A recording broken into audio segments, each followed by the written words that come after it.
দুপুরে খাওয়া দাওয়া সেরে একটা ছোট্ট ভাত ঘুম দিয়ে উঠে প্রতিদিনের অভ্যাস মতো আজও বারান্দায় এসে বসেন অংশুমানবাবু। বাড়ির সাবেক আমলের ঘড়িটা ঢং ঢং করে সশব্দে ঘোষণা করে 4টে বাজে। অদূরে খেলার মাঠে বাচ্চাগুলো রঙিন প্রজাপতির মতো কেউ বল, কেউ টেনিস র্যাকেট নিয়ে খেলাধুলা করছে। ওদের দেখে অংশুমানবাবুর মনে হয় বড়দিন আর ইংরেজি বর্ষবরণের রেশ এখনও সেভাবে কেটে ওঠেনি ওদের। অবশ্য এই তো আনন্দ করার বয়স। আর একটু পরে দিনের আলো এবার নিভতে শুরু করতেই যে যার বাড়ি ফিরে যাবে। আস্তে আস্তে জ্বলে উঠবে নিয়ন আলোর শাড়ি। কুয়াশার অস্তিনের ঘেরাটোপে এক হাত দূরের জিনিসও অদৃশ্য হবে অন্ধকারের অতল গহ্বরে। তবে শুধুই কি প্রকৃতির, মানুষের জীবনেও কি একটা সময় এমন অন্ধকার এসে ভিড় করে না? এই যেমন ওনার ক্ষেত্রেই। এককালে কত রঙিন ছিল জীবন। টাকা পয়সার অভাব থাকলেও একসাথে সকলে মিলে হইচই করে সব ভুলে একসাথে বাঁচা যেত।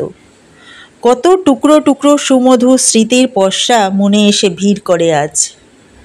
ওপার বাংলা থেকে ঘরছাড়া হয়ে দক্ষিণ কলকাতার বাঘাযতীন এলাকার উদ্বাস্তু কলোনিতে এসে ওঠা তখনকার ছোট্ট অংশুর।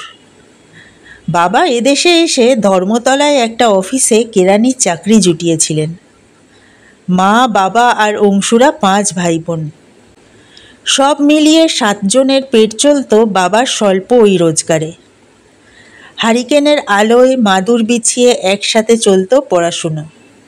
কেউ পড়তে পড়তে ঘুমিয়ে পড়লে তার কপালে অমনি তালপাতার পাখার ডাঁটির প্রহার চলত উত্তম মধ্যম। আবার এমন শীতকালে পরীক্ষা মিটে যাবার পর ছুটির দিনে সবাই মিলে একসাথে কখনো চিড়িয়াখানায়, আবার কখনো বা ময়দানে পিকনিক করতে যাওয়া হতো। ডান্ডি বা পামকেকের কাগজের প্যাকেট ছাড়িয়ে নিজের কথা একটুও না ভেবে মা যখন ওদের ভাই বোনদের হাতে ছোট্ট ছোট্ট টুকরোগুলো সযত্নে তুলে দিতেন, কি অদ্ভুত সুন্দর মায়াময় লাগতো মায়ের লক্ষ্মী প্রতিমার মতো ঢলঢলে মুখখানা। এলো খোপা থেকে নারকেল তেলের এক অদ্ভুত সুন্দর গন্ধ পেত অংশু। কোথায় যে হারিয়ে গেল সোনাঝরা দিনগুলো। আস্তে আস্তে বড় হয়ে চাকরি বাকরি পাবার পর যে যার মতো ছড়িয়ে ছিটিয়ে পড়তে থাকলো। বোনের বিয়ের বছর 5 পর বাবাও মারা গেলেন।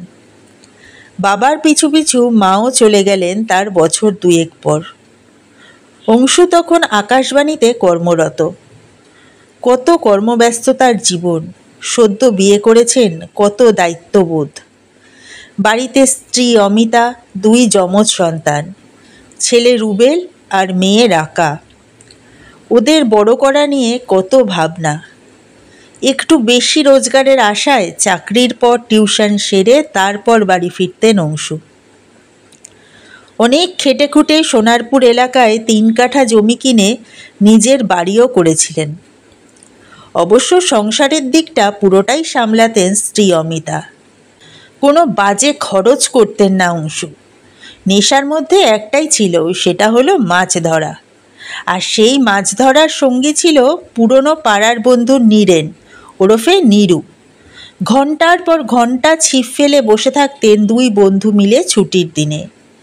এমন কতদিন আছে কতক্ষণ অপেক্ষা করেও কোনো মাছ পড়েনি। তবুও ফেরার পথে কত আনন্দ করে রাস্তার দোকান থেকে চা, সিঙাড়া বা কচুরি, জিলিপি খেতে খেতে কত দূর রাস্তা হেঁটেছেন দুজনে একসাথে। এরপর হঠাৎ বন্ধুত্বে ছেদ পড়ে।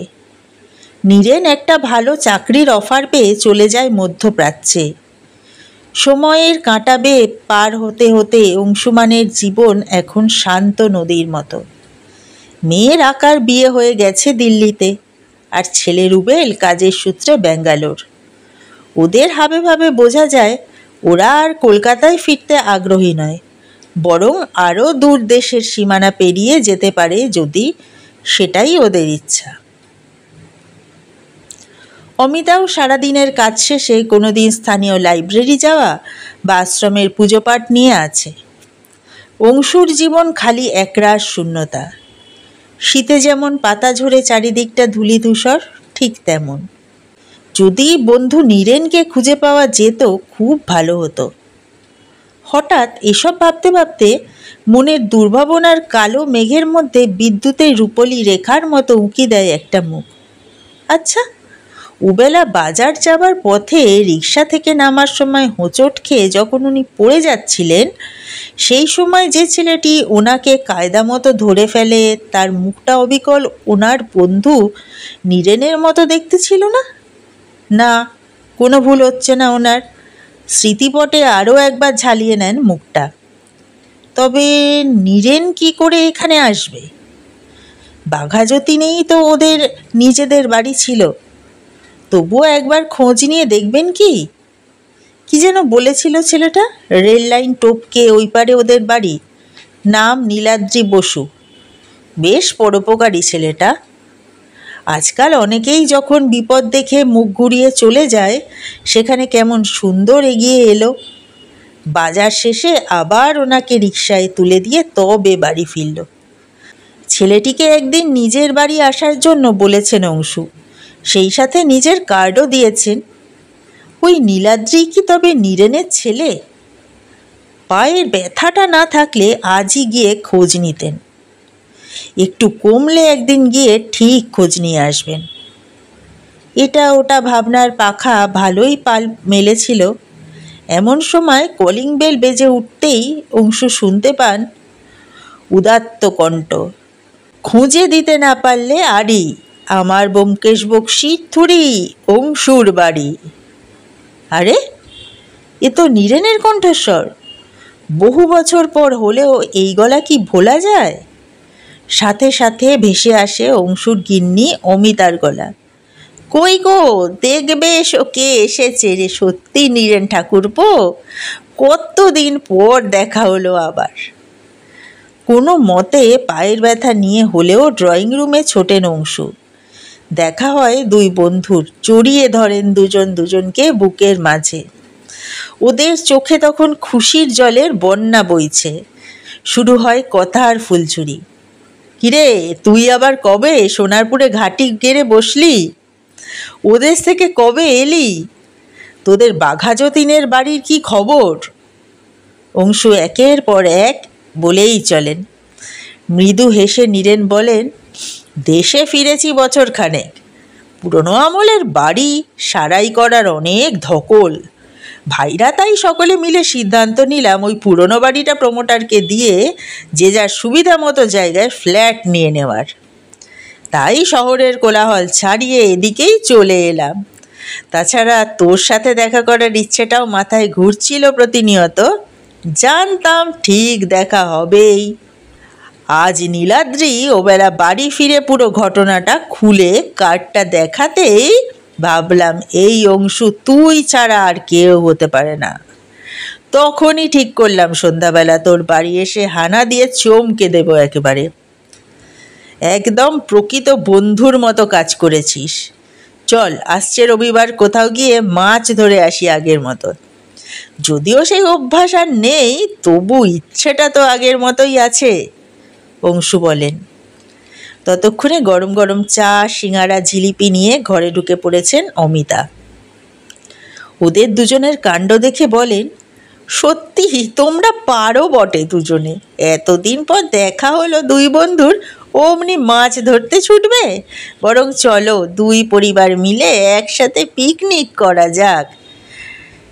ঠান্ডাটা একটু কমুক, মাছ ধরা নিশ্চয়ই হবে। দারুণ বলেছেন বৌদি।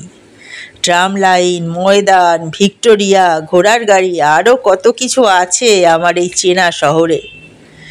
নতুন করে এই শহরটা ঘুরে দেখা যাবে একবার। অমিতার কথায় সায় দিয়ে নীরেনবাবু বলেন, সে তো বটেই। তবে আয় দুই প্রাণসখা মিলে আপাতত এই শীতের সন্ধ্যায় চা আর বাকি খাবারগুলোর সদ্গতি করি। অংশুমান বলেন গায়ের চাদরটা ভালো করে জড়িয়ে নিয়ে। দুজন প্রবীণ মানুষকে এভাবে ছেলে মানুষই করতে দেখে নীলাদ্রি সেটা বন্দি করে মুঠোফোনের ক্যামেরায়। সত্যি এবারের নতুন বছরের প্রাক্কাল জমে গেছে দুই বন্ধুর দুজন দুজনকে ফিরে পাওয়ার আনন্দে। হোক না বেলা শেষ, জীবনের ঘণ্টায় খুশির জিঙ্গেল বেল বাজিয়ে নতুন ছন্দে আরও একবার শুরু করলে ক্ষতি কী?